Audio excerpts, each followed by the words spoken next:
Welcome to Soni Subbu vlogs. ఇదైతే బన్సీ రవ్వ ఉప్మా అనమాట. బన్సీ రవ్వ అంటే ఎర్ర గోధుమలో ఉప్మా ఉంటుంది కదండి, అదనమాట.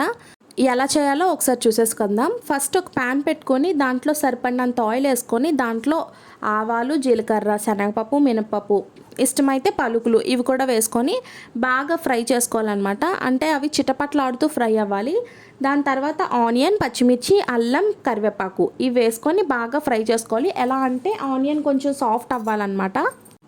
అది బాగా ఫ్రై అయిన తర్వాత మనకి నచ్చిన వెజిటేబుల్స్ వేసుకోవచ్చు. ఎక్కువ వెజిటేబుల్స్ వేసేస్తే మళ్ళీ కిచిడీలాగా అయిపోతుంది కదండి.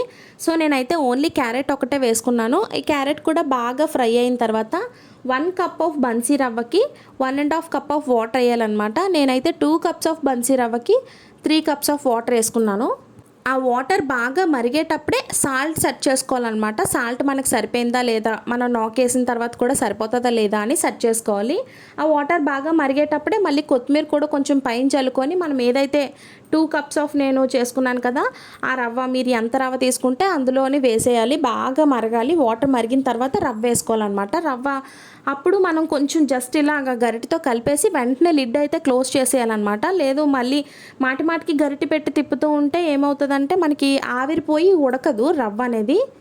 సో అస్సలు మీరు ఉడికేటప్పుడు అంటే ఉప్మా ఉడికేటప్పుడు గరిటె పెట్టి మాత్రం తిప్పొద్దండి. సో లిడ్ క్లోజ్ చేసేసుకున్న తర్వాత మనం మొత్తం వాటర్ అంతా ఇంకిపోయిన తర్వాత మనకి అర్థమైపోతుంది ఇంక ఉప్మా ఉడికిపోయిందని. సో ఉప్మా ఉడికిపోయిన తర్వాత పైన ఇలా కొత్తిమీర చల్లుకొని ఇలా గరిటెతో తీస్తే మాత్రం మంచిగా పొడి పొడిలాడే ఉప్మా అయితే రెడీ అయిపోద్ది అనమాట. చూసారు కదా నేను చూపించినట్టు. ఇంకా వీడియోని చూస్తూ లైక్ చేయకపోతే please do like, share and subscribe. నా ఉప్మా ఎలా అనిపించిందో మీరు కామెంట్ సెక్షన్లో కామెంట్ చేయండి. ఇంకా ఇలాంటి రవ్వ ఉప్మా అంటే ఎవరికి ఇష్టమో కామెంట్ సెక్షన్లో కామెంట్ చేయండి. ఈ రవ్వతో మనము ప్రసాదం కూడా చేయొచ్చండి. సత్యనారాయణ స్వామి ప్రసాదం కూడా చేయొచ్చు. అది నెక్స్ట్ వీడియోలో చూద్దాం. Bye bye.